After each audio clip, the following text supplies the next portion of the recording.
others as well. So I'll Yeah. mute and listen to you and then ask you Okay. something. You're good. So I'm like playing with my mask to kind of like get in the feel of it.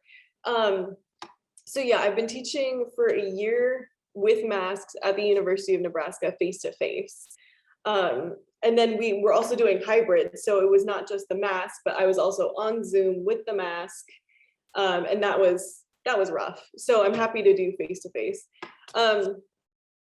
General, I've moved away from the cloth masks, and now in Egypt I'm using the K95, just because it's got more bulk to it in terms of like you can adjust it easier and it just rests on your face a little bit more comfortably. And then you're not worrying about the mask falling off while you're teaching. But the first thing I usually do is when I meet my students, especially our first day of classes, or even just, if this is like a few weeks in, to remind your students that if they can't understand you or if they can't hear you or hear you clearly, it's important that they speak up. Because with them masked too, like I'm having difficulty hearing and understanding them. So like taking an attendance today was really rough because I'm not hearing everything clearly, right? Because it's all muffled. And when you say your own name, you're going to say it quickly. So I think one, like the mask, you have to remember to like slow down. And that's okay. One, it will help you pace teaching better. But slowing down and articulating. So I'm over articulating here because I'm over articulating under the mask, because when you have something over your lips, you might not move them as much. So for me, I'm very into moving my mouth really big under the mask. And then you don't have to worry about being silly, right? Because, no one can see you. So it's all in the eyes, right? So, and I think, students derive a lot from body language, from the nonverbal communication of what is on someone's face.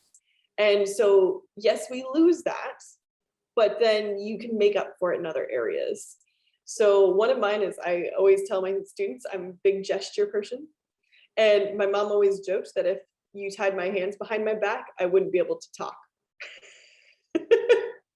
So one, pointing to things on the slides, pointing to things on your whiteboard, writing things, and then making sure you turn back to the student. So pretend this is a whiteboard back here. If I'm writing here and I'm wearing a mask, kind of teaching 101. If I'm wearing a mask and I'm writing and I'm lecturing while I'm writing, it's not going in the right direction. So again, it's pacing. You write and then reface the classroom and walk your students through it. It's being more aware of where the acoustics are, where your voice is going. And so I've been really thinking about that a lot in terms of projecting. So yeah, you're gonna be thirsty. So you're gonna be tired in the first few weeks. And so we were talking about, your vocal cords will be getting in shape. And I realize some professors have different tones and pitches of their voices. Some are quieter and they want to speak more softly to their students. But this is something where we really have to push ourselves to make sure, or what we do is we mic ourselves, but I don't think there's enough tech in all of the classrooms, or we don't have enough to go around that, those of us who can project and will project can rely on that pretty reasonably. How do you help your voice? You were saying in the beginning you need to drink a little bit more. Do you do anything else to warm your voice up? I'll give you my little thing. So I will pose a question to my students with my mask on. Mm-hmm. A lot of pedagogical teachings will teach us, give them time. It's like, don't wait for the first person who's going to raise their hand. So I will ask a question. So it'll be anything from like, what do you think of this? And this is a great time to take the mask off, hydrate, and just, you can make faces at them, because this is the time that they see your face, right? You can smile at them. You can give them the eye, like, look around. Because you're not talking, so it's less of a problem to take your mask off for that second where you're drinking. Exactly. Right? But you're also modeling good behavior. So you're Mhm. telling your student is like, okay, you can have water, but then you put your mask back on. Mhm. So then it's like that. And by the time you've taken 2 big sips of water, enjoyed them, and put your mask back on, typically students are ready to answer. And so those are like my kind of fast and dirty rules, because I really enjoy student interaction. And I think faculty worry about losing that facial expression from students. Mhm. But I'm also for the nonverbal communication. So instead of, waiting for students to smile or nod, get them to make bigger gestures, do heavy So gestures. do you talk to them? You talk to them about that? Because I was thinking, do I tell them to give me thumbs ups and downs? Do I give them like pieces of paper, like red and greens? Oh Like, what do yeah. you? Yeah. Oh yeah, I love those things. I love the active learning stuff, sometimes you can do like what they call the throat vote, where you can put like 1, 2, 3, 4, Oh. like if there's options. Uh-huh. You can do the thumbs up, thumbs down, the shui shui. Oh yeah, right. We can do that. I like that you gave it an Arabic expression to go with it. What about students hearing each other? Because most of us as teachers, we do have a teacher voice. We can generally project. But for them to hear each other, like in a normal class, I'll always have a few people whose voices are either very low or very faint and they're shyer. Do you generally, and also like, and so I'm thinking about dialogue, because I assume your class has a lot of dialogue. It's not just question and answer, right? So Oh, having totally. them hear each other. And then the other thing is working in pairs and where they're not allowed to get too close to each other. How does that work for you? Yeah, so that's still something I think it's always going to be a struggle. Mm. The group work right now, they've been pretty good at like, I do a lot of lean in and say like, like get it in my ear type of thing with the mask on. And I think a lot of students feel fairly comfortable with that. But yeah, social distancing and trying to do group work is not great.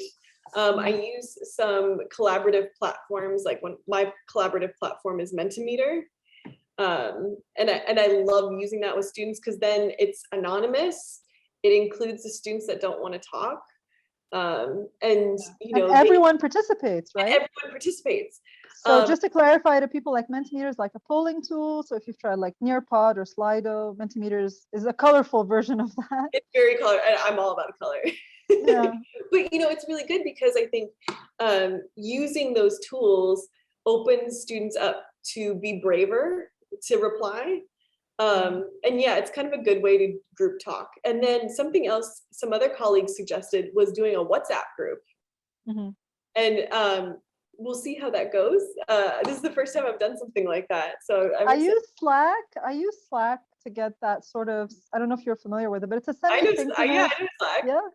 Yeah. So a lot of students have used Slack during the pandemic, because I advise a lot of faculty to do it, because not everyone's comfortable sharing their phone numbers. Yeah. But students tend to like the WhatsApp more because they're already on it and they like the voice note thing. But for me, the Slack is like more organized. Like you can have different channels for different topics, and then they don't have to share phone numbers, which I'm more comfortable with for undergrads.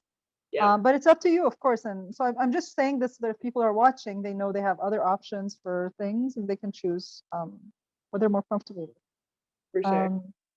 Yeah, I did have like, thinking back of like group work, like today I had two students who I think one was definitely quieter, and they like pulled their masks down, and I had to be like, I'm sorry, put your masks back on. But kind of whatever they're comfortable with. So I know we're trying to socially distance, but like, if they can face each other, or even just get some like they're spread out throughout the room, but they face each other, it's still easier, but yeah, not being able to see lips can be rough. I was thinking, like, the first thing I did last week was go check out where my class is and where the outdoor areas near it are, because I thought maybe for pair work, if they're outdoors, they can come a little closer, or I don't know, it might feel a little bit safer to do pair work. But I'm still going to discover. I've surveyed my students on how comfortable they are with that. Yeah. So we'll see. And the weather, of course. Yeah. I'm looking forward to seeing how this kind of progresses in terms of like like how students, how willing they are to meet each other. And so I also did like introductions to each other. And what I told them is like, we see all the signs that like AUC, like COVID free type of thing. And like there's posters saying like, don't shake hands. And I'm like, okay, well give someone like the elbow bump or like fist bump or, like, because I think even without the hand to hand, like the interaction still helps. Yeah. I think the biggest thing, like our resistance to the mask in the classrooms is this inability to connect with people. Yeah. So Yeah. even I love that. like an elbow bump or like a fist bump, like you can feel closer to someone.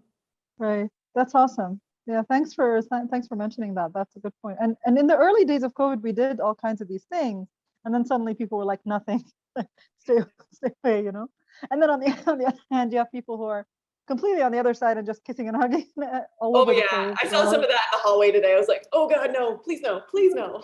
Yeah. And some of it even with the masks, but still, But yeah. Yeah. Cool. Yeah. So you've given me another idea also with what you were saying about like so for students whose voices aren't too loud, we can just get closer a little bit. Like we can move around the class. Like I move around the class naturally, but a little bit more of that for the students who are, with lower voices. Then we can repeat what they said if the others can hear it, I guess. Oh, that was the other thing I was going to say. Yes, absolutely. Repeating what the students say. So yes, one, I'm with you. I totally move in closer. Depending on the faculty, if you're masked and you're vaccinated, like you should feel comfortable being able to walk through your classroom, with within reason, and then kind of directing your attention and your ear to whoever's talking, and then making sure that if they asked a question, you repeat it back so the whole student body can hear it. Yeah. Especially if it's a quieter student, that's always kind of, I mean, it's good practice without masks too, but it's really necessary with masks because people will always be like, what did they say? What did they say? Yeah. And I guess it also helps the person feel heard. Absolutely. And you double check with them, like, this was your question, right? So yeah, that's a big one for me is I feel bad sometimes the students probably think I repeat myself a lot, but I think it's better because, they'll make sure that they understand. That's true. That's a great point. All right. Do you have any other tips up your sleeve? Ooh. I mean, the one that you just said now is also really important when you have some of the students joining virtually, right? Because they might not be able to hear what's happening in the class, depending on what tech you have. Oh my gosh, yeah. That, and I think, it's always good in Zoom, like you said, to make them feel heard. So like, even if they put the question in the chat, it was a great way to address it. Like, oh, this person asked this. Or even just like, oh, I saw this in the chat. This was the question. Here's the answer. So yeah, and I think just modeling good behavior with the mask wearing is so important for faculty. Like if you're doing it and you are exuding like you're pretty comfortable with it, I mean, fake it till you make it. I mean, no one loves the mask, okay? Like this is reality, but also, we love being with our students. Yeah. And I think with that, we can withstand the mask to keep face to face with our students and they'll appreciate it. And if you have to do a little policing in your classroom, do it now, do it early, and do it while you're wearing a mask. Right. Because you're setting a precedent for how people can wear the mask in the class. Yeah. So like I had a few students who had them on their chins or like under their nose. I'm like, can you please adjust? And teach your voice, and no one gave me a lick of trouble with it. It was absolutely fine. Yeah. My plan is to get an extra box of masks with me just in case, because it can happen with students that they don't have enough extras or whatever. Not KN95s though; those are more expensive. No, those are expensive. Get the regular, the cheaper ones. Oh yeah, I feel you. But yeah, I mean, if we know where on campus they're selling some, or if they're giving masks away on campus, we should direct students to that. Yeah, and I think they will have that. I just don't know where yet. We'll figure it out in a couple of weeks, I think. Yeah. But by then they'll need their masks even more. Yeah, that's true. But yeah, those are kind of, I don't know, project and don't be afraid of projecting. I think that's the biggest thing. I mean, I got 3 classes back to back, so I was pretty tired, but it'll be all right. Yeah. Okay. Okay. So, So how do we learn their names when they have their masks on? yeah. So, okay. So if you can like fold a piece of paper into thirds Mhm. Yeah.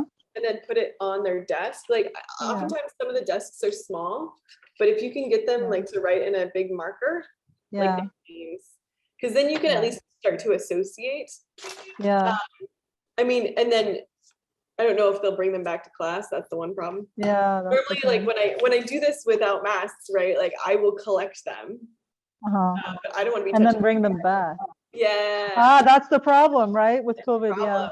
I actually got a big box of colorful markers so that each Yeah. person could take 1 or 2 and not have to touch something that someone else has touched. Yeah. But yeah, you're right. So what, I guess we could just bring another, but it's a waste of paper, but we could bring another piece of paper the second class. But the thing is, like, when they're face to face, you learn their names anyway. Like, Yeah. you need it for the first day, but then you know their names because you know their faces and you have that connection. But with the masks, I don't know. It's so hard. And I'm trying to I'm associating them as like, okay, that's a talkative student, or like their hair is like very distinct compared to a few others, right? Yeah, but if they cut their hair, I know, then I'm completely or lost. change their hairstyle or the way they dress or like, Oh yeah. So yeah, we'll see. we'll see. All right, I'll stop recording this time again.